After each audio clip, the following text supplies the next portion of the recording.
Welcome, Songtown. We have JackTempchin in the house. And gosh, that was amazing. For me, that was giving me chill bumps because I grew up, one of my first bands I ever played in, that was one of the songs we did. And now, you know, many years later, I get to sit here and sing some harmony with the great JackTempchin. So, hell of a lot of fun meeting us, you know. So, but we've got people tonight watching from Denmark, Australia, Nashville, Tennessee, California. We got people from all over, and we're going to take a little time to talk about what's going on in the world of JackTempchin. oh, And probably where I'd like to start, Jack, take me back to 1972. Do you remember hearing that song? Was that the first song that you had written that you heard on the radio? yes. What was Very that first song. like? Well, I was traveling around with my girlfriend in a Volkswagen bus, and we were going up the coast of California. We stopped in Ukiah, which we called Ustinka, because it has paper mills that make this certain smell that goes all over. I know. We Yeah. had those in Alabama, yeah. Yeah, and there's just no other thing smells like the paper mills. And we were in the park, and this guy came up and started talking to us, and he managed a band. This was 1972. His name was Star. And so he said, hey, come on over to the band house, and we'll hang around, you know, you people in your bus. Because in those days, you just saw some other hippies or whoever, some free lifestylers, and you went, hey, come on over and hang with us. Stay for us for a week. That was the way it was. I know you don't believe it. It really was like that. And they had no idea you were JackTempchin, the songwriter. actually, I wasn't. Well, I guess I was.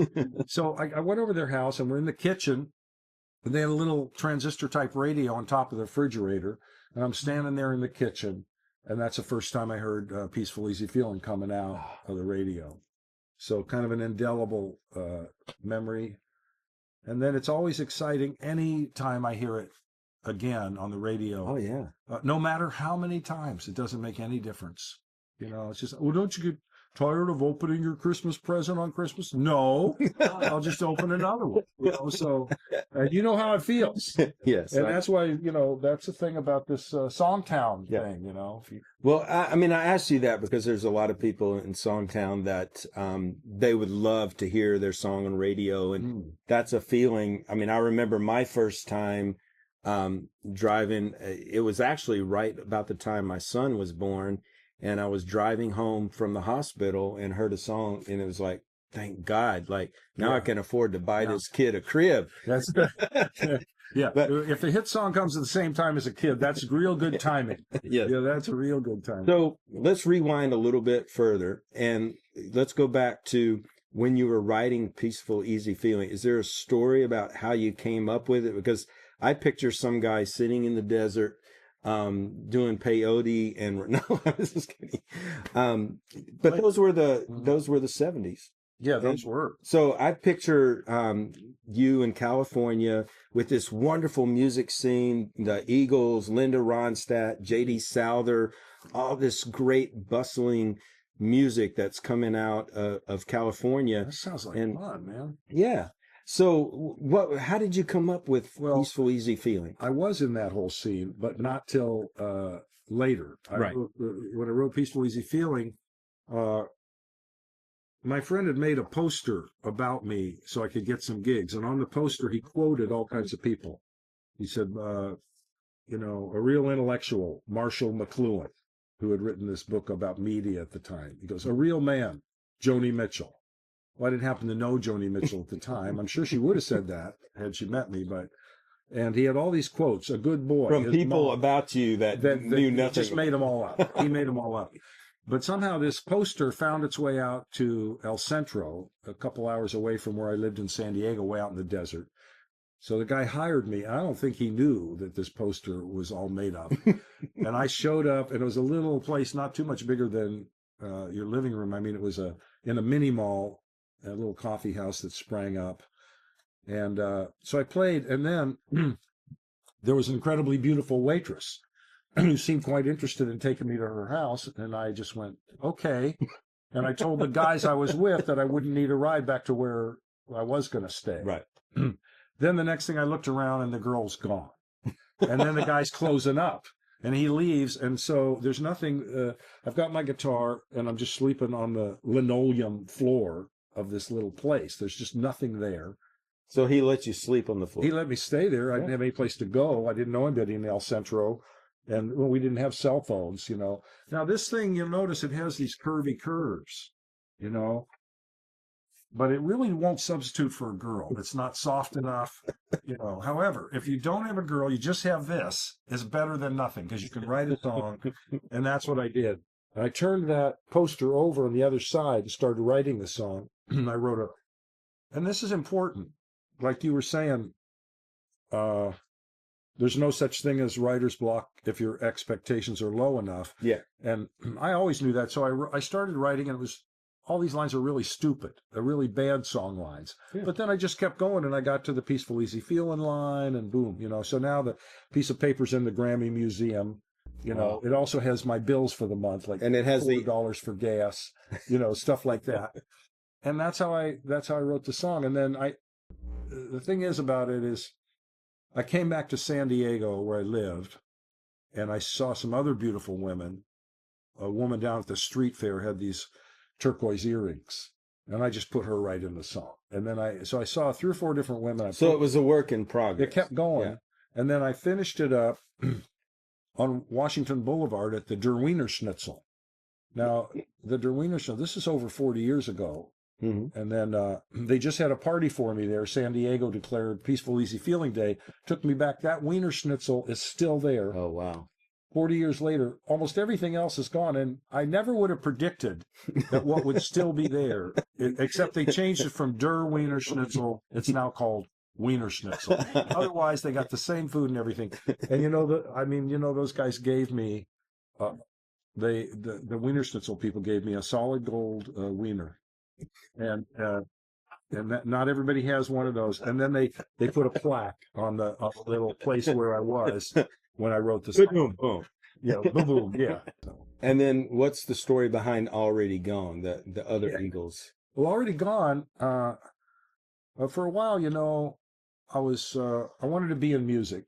And so I thought, well, the music tree, you know, you got this big trunk and you go out here, and here's songwriting out on this branch, you know, mm-hmm. Here's performing, you know, but I went up here, I thought, well, I'll manage a club at the college. The college had a huge club, and I started managing it, and I booked Brownie McGee and Sonny Terry and David Blue and all these different people into this club.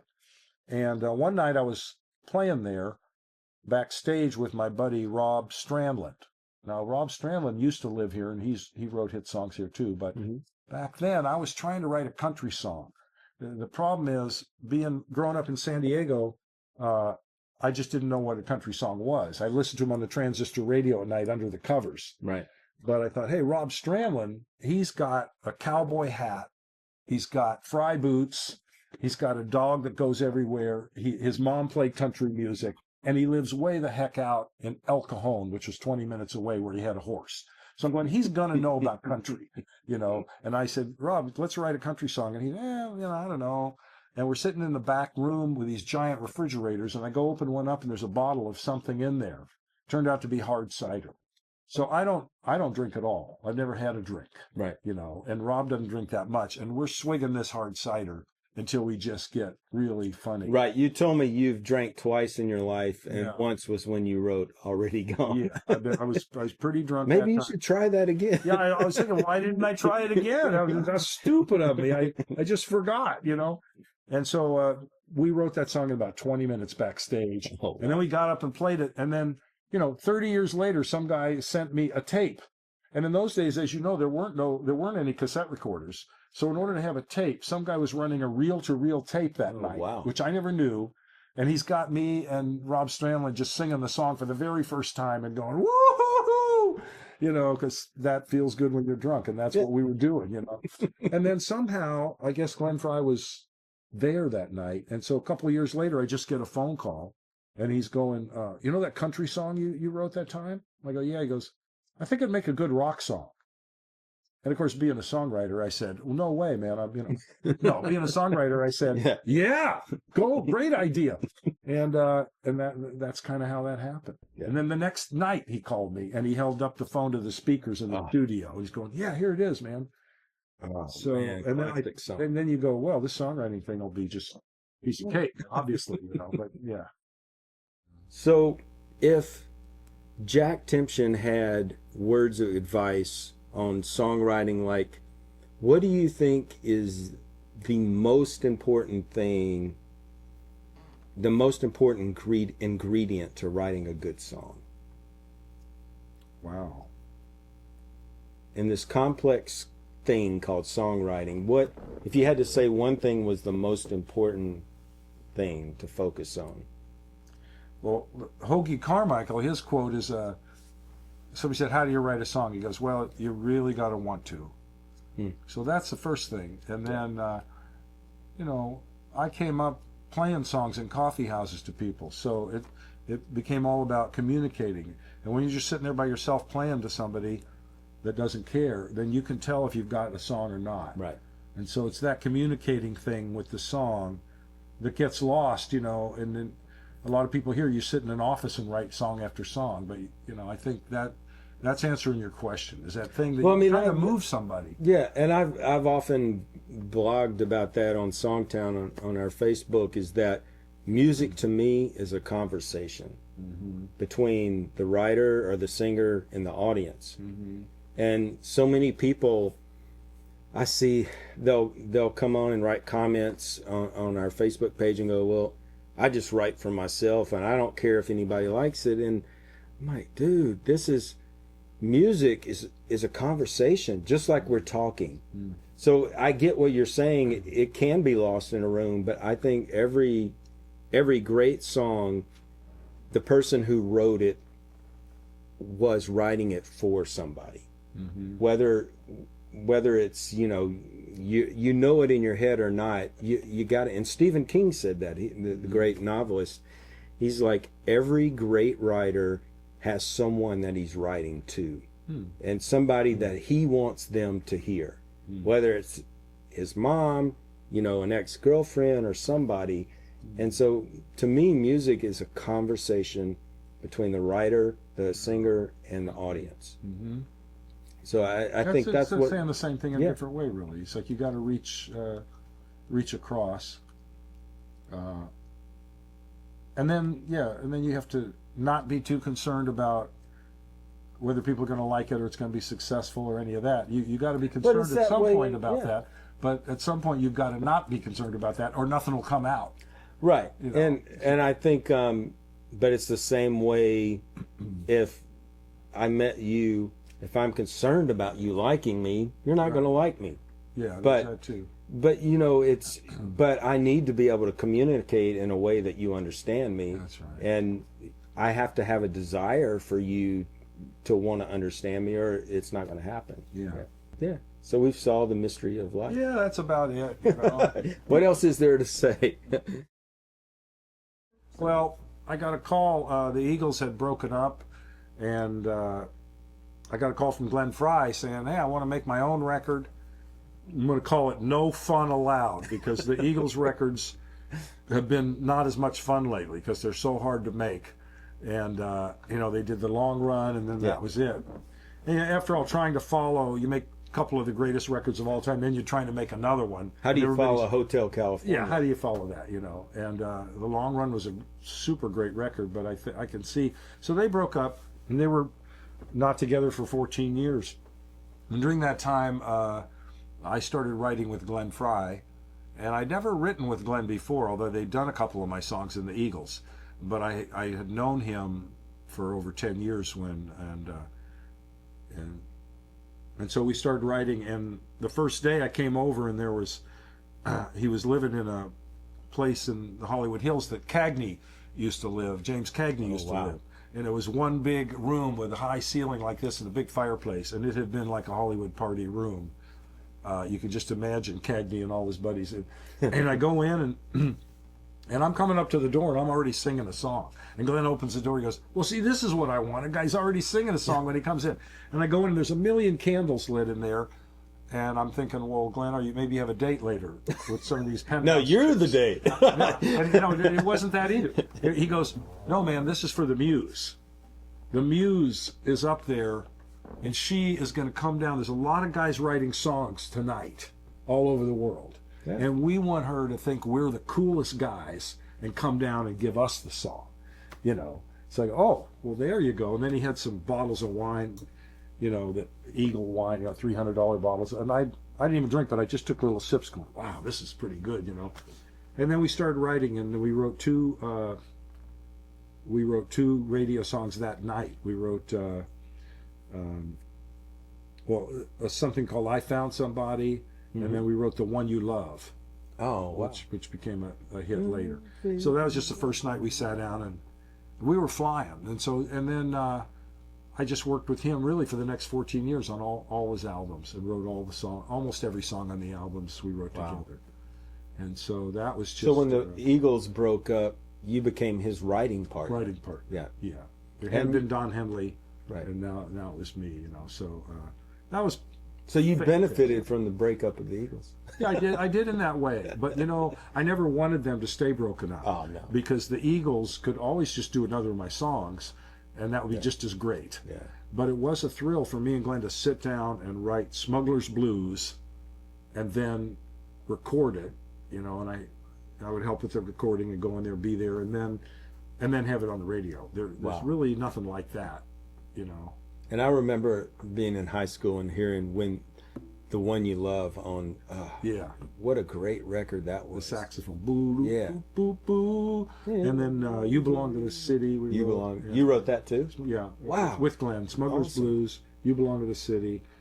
And so that was a fabulous time, Some of the songs that were in Miami Vice were sampled for rap records. Yeah. You Belong to the City was sampled by Jay-Z. And he did a version. He also sampled some song by, who was it? Huff. Who was the two songwriters? Gamble and Huff. Yeah. Somehow he sampled something in the same song from them. I don't think he had just a sliver of writing credit himself, right. But we got writing credit and stuff. And it awesome.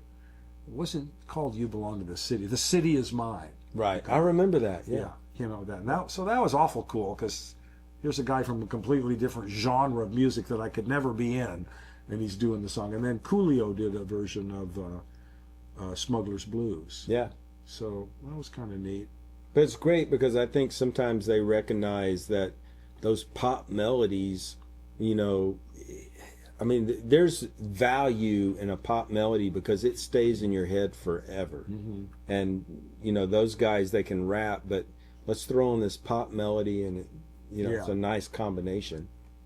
It's kind of a thing where a hit is a hit. Yeah. You could almost go back and take any hit that ever was, and you could almost redo it into a hit, because the song wouldn't have been a hit in the first place if it wasn't just had the elements of a hit song.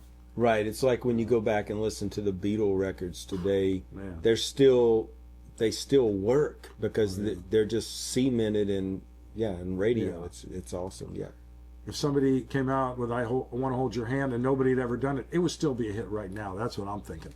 Because everybody would just hear it and go, I don't know why, but I just like that.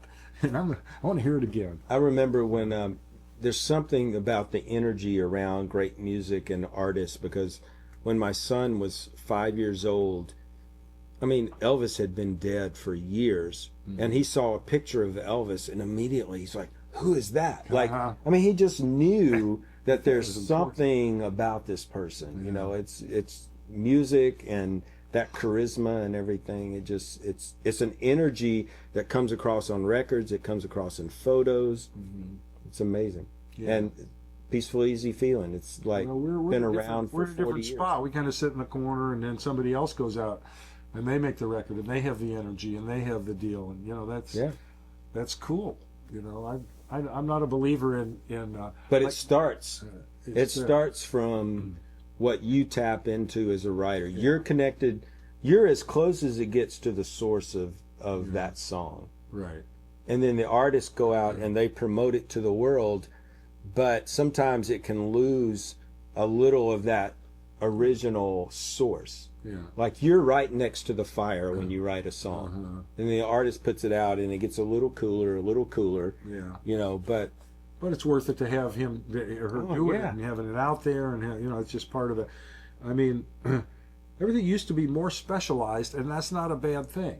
They used to have guys that wrote songs, and those guys would never thought of doing the songs. Right. And the guys that sang in the 30s and 40s, they didn't consider writing the songs. No. Why would I do that when I've got Hoagie Carmichael writing the songs, or right? Or Frank Sinatra was not going to go He's not write gonna songs. go write songs, and then that all just changed, and that's fine because things change.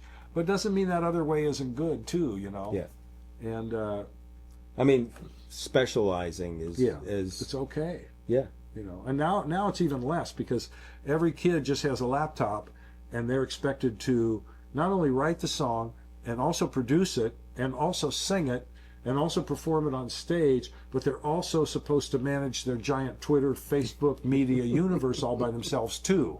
And if they're not doing all that, it just seems like, you know. But it's impossible to be good at everything. So you end up being a jack of all trades. I suppose so. So it's whoever's the best jack. Or I would just say, Jack. Some people can be good at all of it, but I'm not one of them. That's what I would say. If Prince wants to do all that, he can probably do it all, maybe. And some guys can do it all, but what about us guys that just want to sit in the corner and write some songs in the room? And you know, that's cool we're too. glad that you sat on that floor of that club and wrote that Peaceful, Easy Feeling. Hey, what would I have been doing anyway? Nothing important, you know.